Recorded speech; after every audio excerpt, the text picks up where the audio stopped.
दोस्तों, आज की ऑडियो बुक के सारांश में आपका फिर से स्वागत है। आज हम पैसे पर लिखी गई अब तक की सबसे गहन किताबों में से एक मॉर्गन हाउसेल द्वारा लिखित द साइकोलॉजी ऑफ मनी पर चर्चा करेंगे। अब मैं आपसे एक आसान सा सवाल पूछता हूं। क्या आपको लगता है कि पैसा सिर्फ संख्याओं, गणनाओं और तर्कों से जुड़ा है, या ये भावनाओं, व्यवहार और मनोविज्ञान से ज्यादा जुड़ा है? सच तो यह है, पैसा सिर्फ गणित से जुड़ा नहीं है। अगर ऐसा होता तो हर कोई अमीर होता। लेकिन हकीकत यह है कि पैसा हमारी सोच, हमारे व्यवहार और हम खुद को जो कहानियां सुनाते हैं उनसे गहराई से जुड़ा है। और यही इस किताब का विषय है। निवेश के फॉर्मूलों पर नहीं, जल्दी अमीर बनने की योजनाओं पर नहीं, बल्कि पैसे के साथ इंसानी व्यवहार को समझने पर, और ये समझने पर कि अक्सर हमारा व्यवहार ही हमारे वित्तीय भविष्य को बनाता या बिगाड़ता है, ना कि हमारे ज्ञान पर। तो अपने हेडफोन उठाए, आराम से बैठें और मेरे साथ इस सफर में शामिल हों, क्योंकि ये किताब न सिर्फ पैसे को देखने के आपके नजरिए को बदल देगी, बल्कि जिंदगी को देखने के आपके नजरिए को भी बदल। वह आदमी जो अमीर हुआ फिर सब कुछ गवा बैठा किताब की शुरुआत दो विपरीत कहानियों से होती है। एक कहानी रोनाल्ड रीड की है, जो एक चौकीदार था और सादा जीवन जीता था। वह एक पुरानी कार चलाता था, कभी दिखावा नहीं करता था और दशकों तक चुपचाप अपनी छोटी छोटी बचत निवेश करता रहा। मरने से पहले उसके पास $80 लाख की दौलत थी, जिसने सबको चौंका दिया। फिर रिचर्ड फुस्कोन है, जो मेरिल लिंच के पूर्व कार्यकारी थे। उनकी शिक्षा, बड़ा करियर, लग्जरी कारें और आलीशान बंगले थे। लेकिन 2008 के वित्तीय संकट के दौरान वह दिवालिया हो गए। अब एक पल के लिए रुकिए, आप कौन बनना चाहेंगे? वह चौकीदार जिस पर किसी का ध्यान नहीं गया, जिसने चुपचाप दौलत कमाई, या वह दिखावटी कार्यकारी जिसकी वर्षों तक प्रशंसा होती रही, लेकिन अंत में वह कंगाल हो गया? सबक: दौलत का मतलब आमदनी, रुतबा या बुद्धिमत्ता नहीं है। वास्तविक जीवन का उदाहरण उस पड़ोसी के बारे में सोचिए जो नई एसयूवी चलाता है, ब्रांडेड कपड़े पहनता है, लेकिन कर्ज में डूबा हुआ है। फिर एक चाचा है जो सादगी से रहते हैं, बेवजह के खर्चों से बचते हैं और मन की शांति रखते हैं। असल में कौन ज्यादा अमीर है? किस्मत और जोखिम, पैसे के छिपे पहलू। पैसा हमेशा न्यायसंगत नहीं होता। कभी कभी सफलता सही समय पर सही जगह पर होने से जुड़ी होती है। बिल गेट्स को ही लीजिए। हाँ, उनका दिमाग तेज था, लेकिन उनकी किस्मत भी अच्छी थी। उन्होंने दुनिया के उन गिने चुने हाई स्कूलों में से एक में पढ़ाई की जहां कंप्यूटर था। उस मौके ने सब कुछ बदल दिया। लेकिन फिर गेट्स के बचपन के दोस्त केंट इवांस है, जो उतने ही होशियार और महत्वाकांक्षी थे। दुर्भाग्य से एक पर्वतारोहण दुर्घटना में उनकी मृत्यु हो गई। एक दुनिया का सबसे अमीर आदमी बन गया, दूसरे को कभी मौका ही नहीं मिला। चिंतन: पैसे और जिंदगी में सफलता कभी भी पूरी तरह से कौशल पर निर्भर नहीं करती। किस्मत की भी भूमिका होती है, जोखिम की भी। खुद से पूछें, आप कितनी बार लोगों का आकलन सिर्फ नतीजों से करते हैं, किस्मत या जोखिम की भूमिका पर विचार किए बिना? कभी काफी नहीं। यहां एक जबरदस्त कहानी है। मैकिन्से के सीईओ रजत गुप्ता के पास सब कुछ था, दौलत, ताकत, रसूख, लेकिन उन्हें और चाहिए था।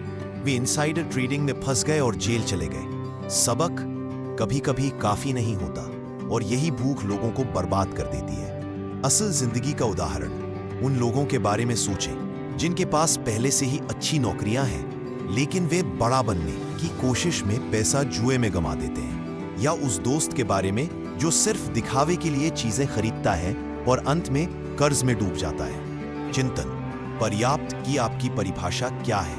क्या आपको वाकई और चाहिए, या आपके पास पहले से ही चैन से जीने के लिए काफी है? चक्रवृद्धि ब्याज की शक्ति: कल्पना कीजिए कि आपके पास दो विकल्प हैं। 1, आज 10 लाख। 2, ये दशकता 30 दिनों तक हर दिन दोगुना होता रहे। लेकिन अगर आप दूसरा विकल्प चुनते हैं, तो 30वें दिन तक आपके पास 50 करोड़ से ज्यादा हो जाएंगे। यही चक्रवृद्धि ब्याज का जादू है। छोटी छोटी लगातार बढ़ोतरी समय के साथ असाधारण परिणाम देती है। सीख: दौलत धीरे धीरे बनती है। सबसे बड़ा वित्तीय लाभ अक्सर धैर्य से मिलता है। बात कभी कभी एक फान को कम नहीं देता है, जबकि कोई लाखों कमाता है लेकिन बेतहाशा खर्च करता है। और पैसे से मिलने वाला सबसे ज्यादा लाभांश लोगों से पूछें कि उन्हें पैसा क्यों चाहिए। ज्यादातर कहेंगे सुरक्षा, विलासिता, रुतबा, लेकिन असल में अंतिम लक्ष्य आजादी है। जब चाहे जागने की आजादी, परिवार के साथ समय बिताने की आजादी, पैसे कमाने वाले काम की नहीं बल्कि अपनी पसंद का काम करने की आजादी। चिंतन: जब आप अमीर होने के बारे में सोचते हैं तो क्या आप एक बड़ी कार की कल्पना करते हैं या उन चीजों को ना कहने की क्षमता की जो आप नहीं करना चाहते?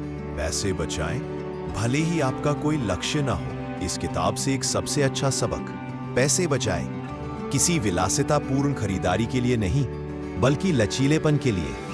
बचत केवल सेवानिवृत्ति के बारे में नहीं है, यह आपके भविष्य के लिए विकल्प देने के बारे में है। यह बिना घबराए आपात स्थितियों से निपटने में सक्षम होने के बारे में है। सबक: बचत करने के लिए आपको 6 अंकों की तनख्वाह की जरूरत नहीं है, आपको अनुशासन की जरूरत है। वास्तविक जीवन का उदाहरण: उस दोस्त के बारे में सोचें जो मामूली कमाता है लेकिन आपात स्थिति के लिए हमेशा कुछ बचत रखता है।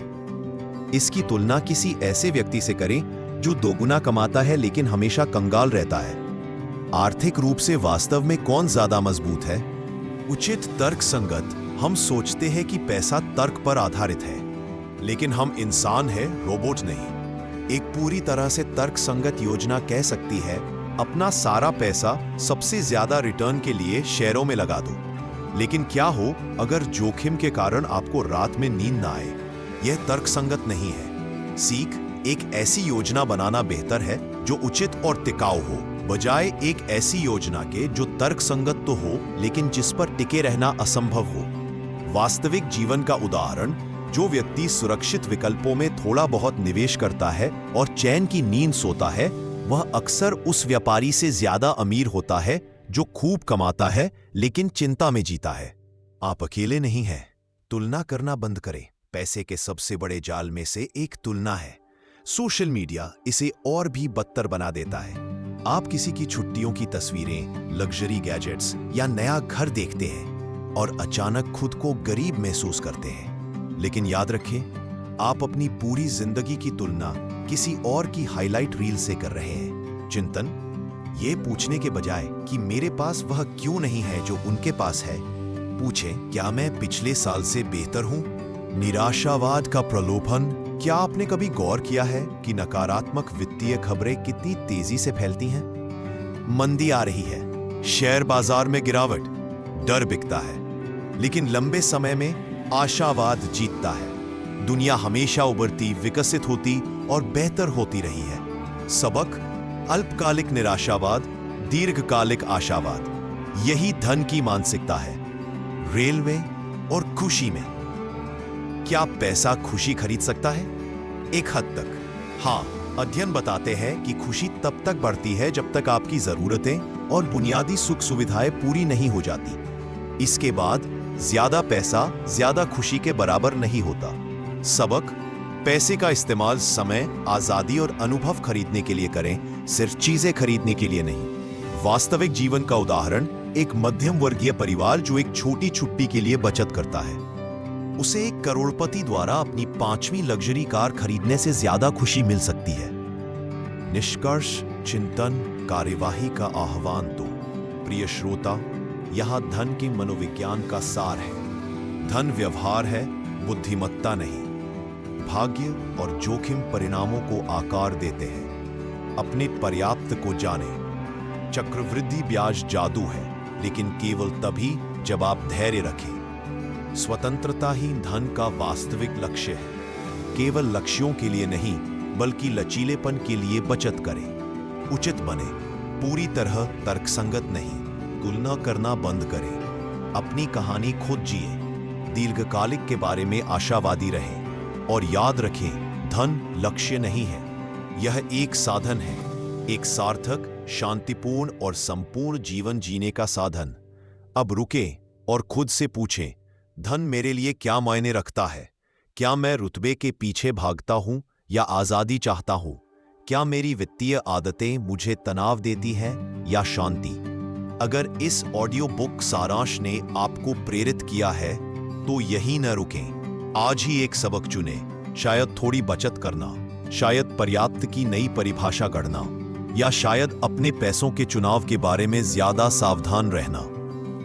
और हाँ, अगर आप कहानियों, सीखों और प्रेरणा से भरपूर इस तरह के और भी प्रभावशाली पुस्तक सारांश चाहते हैं तो सब्सक्राइब करें और घंटी का आइकॉन चालू करें, क्योंकि सफर यही खत्म नहीं होता। अगली किताब जो हम पढ़ेंगे हो सकता है वो आपकी जिंदगी बदल दे।